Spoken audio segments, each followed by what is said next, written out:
Alright, hey everyone out there in mandolin land, Mike Heading. I've got a little mandolin mini lesson for you today. This time we're going to break down bluegrass chop chords. So if you want to play bluegrass mandolin, you're going to be probably doing some chop rhythm. You might have heard that the mandolin does the chop in a bluegrass band.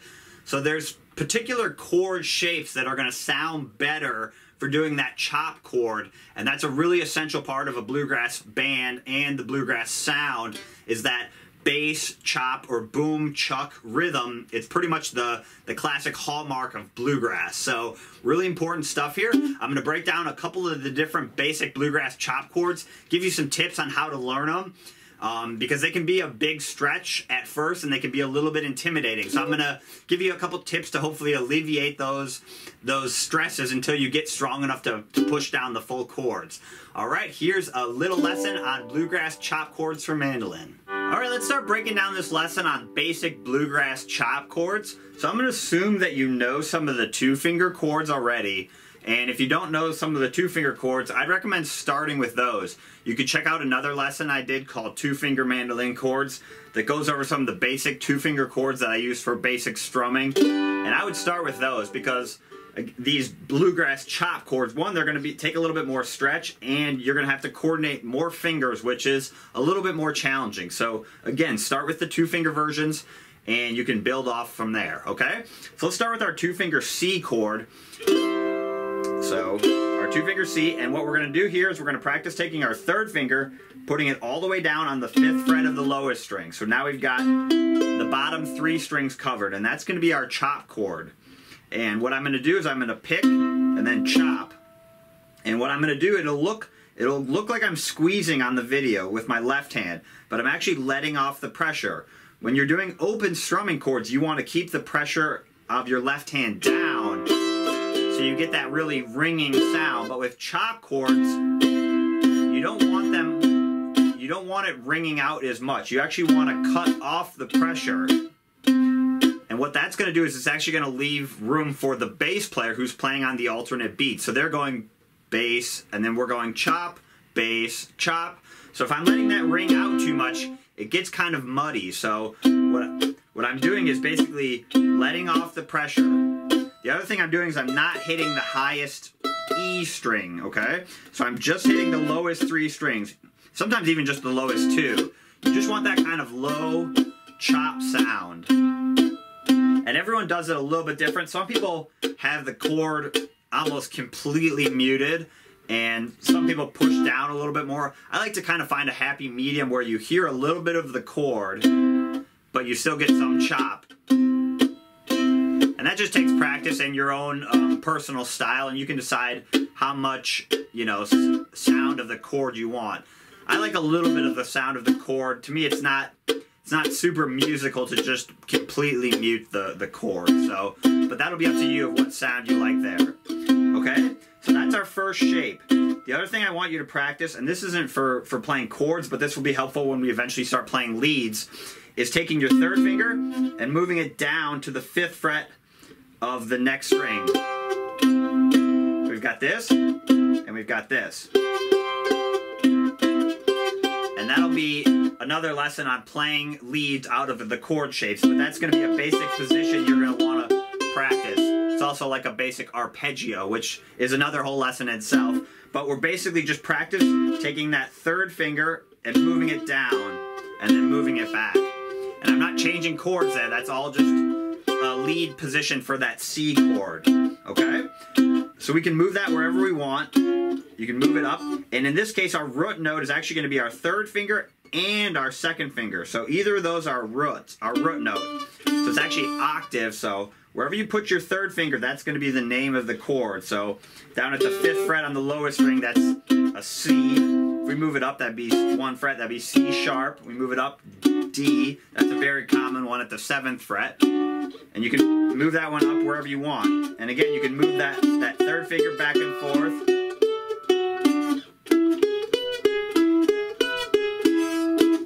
So I practice moving that around. If it feels like a really big stretch down here, one thing you can do is start up here. The frets are smaller up here, so it'll be less of a stretch. And then you can move it back down as your hand gets stronger. Because I remember some of these chop chords were pretty tough for me at first. and they're not nearly as tough now, and my hand hasn't grown. So part of it is your hand just needs to get a little bit stronger as well. So practice that one as many times as you need to.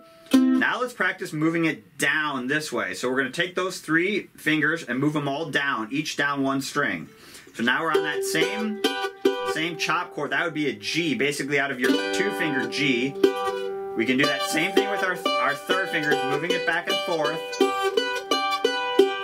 And now we need to cover our low string, because if we chop without the low string covered, again, that would ring out too much, and we want to be able to control the length of the notes. So what we're going to do is we're going to take our pinky, put it all the way down on the 7th fret of the lowest string. It's going to feel like a big stretch. And this is one, again, where we can eventually move it up if we need to practice it, if it feels like too big of a stretch down here. But basically what I recommend is at first, if it feels like a really big stretch, don't even push down that 7th fret, but just kind of hover your pinky over it. And with time and practice, you'll be able to push that note down. So that's our big G chop chord. Let's move it up a couple frets to help with the stretch at first. Let's move it up 2 frets.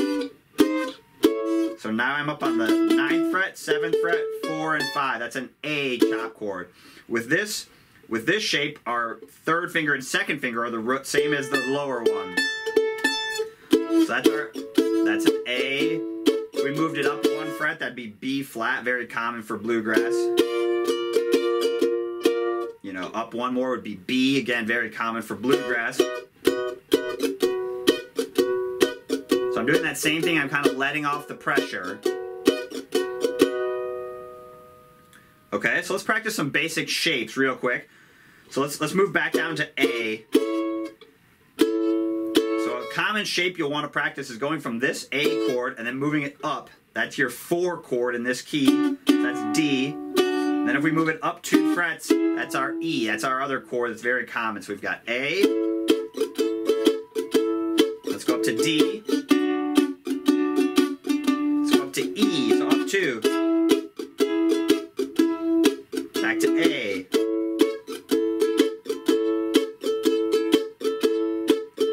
Go to D again. Up 2 frets. Back to A. So that's a really common chord progression called a 1, 4, 5.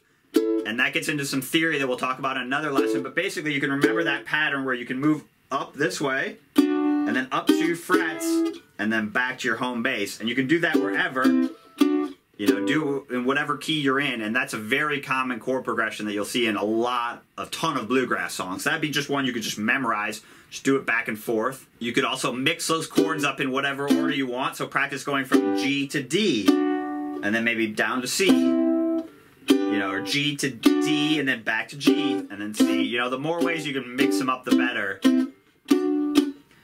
And what else I'd practice is, you can always just let go of the chord too if you need to give your hand a break. That's what I tell students a lot. Especially when you're building up your strength at first. You don't have to keep your hand down the whole time. If your hand needs a break, just completely take the pressure off. You know, give your hand a break and then push back down when you're ready. So, you know, because like I said, these are going to take some time to build up the strength. I'm definitely not expecting you to get these overnight. Okay, so let's look at one more chop chord. And this one's used in bluegrass, maybe not quite as much as the other two, but this is a very common one. It's kind of more of a bar chord shape, where I'm going to put my first finger on the 2nd fret of the lowest 2 strings. So I'm going to have to cover the bottom 2 pairs of strings with 1 finger, which is a little bit tricky. What I'm going to do is, normally my thumb's kind of up here. You'll be able to see it when I'm doing these chop chords, right? When I do the bar shape, my thumb's going to kind of drop behind the mandolin, and I'm going to use that to basically squeeze together. That's going to give me a little extra power. And then I'm going to take my 3rd finger, put it up on the 4th fret of the A string, and then my pinky way up on the 5th fret. So that's the same one. You can kind of let the pressure off. And you can move that one wherever you want, like I said as well. That's another very common one. Another variation you can do with this one is if you take off your 3rd finger and put your 2nd finger down on that same string that your 3rd finger was just on, you basically switch fingers from 3rd finger to 2nd finger. That makes it minor. Hear that? You got A minor, then you got A major if you use your 3rd finger. That's a very common one. You can quick switch to your minor chord. I'll use that on kind of some funkier songs. Again, you don't use that quite as much in bluegrass, but you can. But, you know, if I was doing something...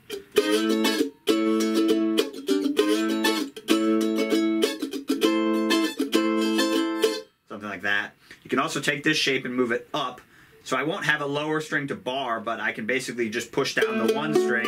So that'd be like another D. And that one I'm not going to hit the high E string. That one, same thing, you can take your third finger off, put your second finger down, that makes it minor. So you can do that same 1-4-5 pattern that we were doing with this chop shape. So A, D, E. You can do that same pattern with this bar chord. So I do A, and then move it up. So that'd be D, and then up 2 frets. That's E.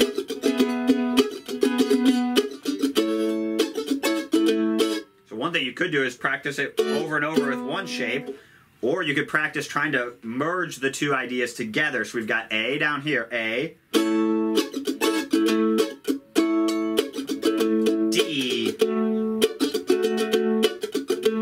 now up 2 frets to E.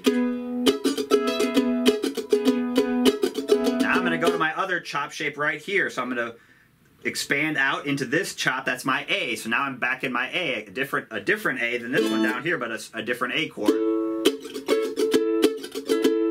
Now I'm going to do the pattern up here. D, E.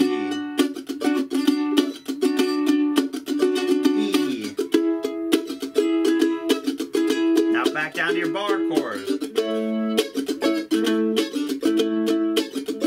Let's do it with more of a chop, so a bluegrass chop. D, E, A,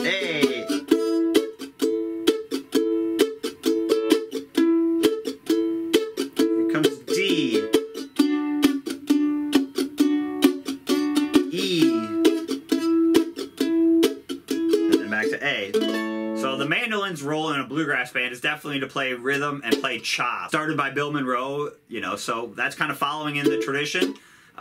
You know, that's just kind of the mandolin's role in a bluegrass band, is to play the chop. Again, you're playing with the bass. They're doing the bass or boom, and then we're doing the chop or chuck. Sometimes you hear boom, chuck, chuck. So that's, again, that's what you can kind of think of. And what the last thing I'd say I'm doing is, when I'm just doing it by myself, sometimes I'll actually play a picked note as basically the boom. So I'll go boom, chop. And if you had a bass player in the room with you, it's easier to not have to do that, because then they're actually playing the note for you. The other thing I might do, and you won't be able to see it on the videos, but if I don't have a bass, I might tap my foot so I'm doing foot, chop, you know, or you can use your pick, like I said, pick, chop. But you're basically trying to keep that beat, and we're playing on the 2 and 4. So 1, 2, 3, 4, 1, 2, 3, 4. The chop is on the 2 and the 4. So practice some of these chords. Again, take them slowly. Move them up the neck if you're having a trouble with the stretch down here. It'll be easier. You can build up your strength up the neck and then slowly work it down. But if you want to play bluegrass mandolin, you're definitely going to need to know these chords. There's also lots of leads that work out of these chords in kind of traditional style mandolin. Sometimes Bill Monroe style mandolin is called. Well, he does what I call playing out of the chord shape, where he'll actually take leads based out of this chord shape. So it's absolutely critical to know this stuff.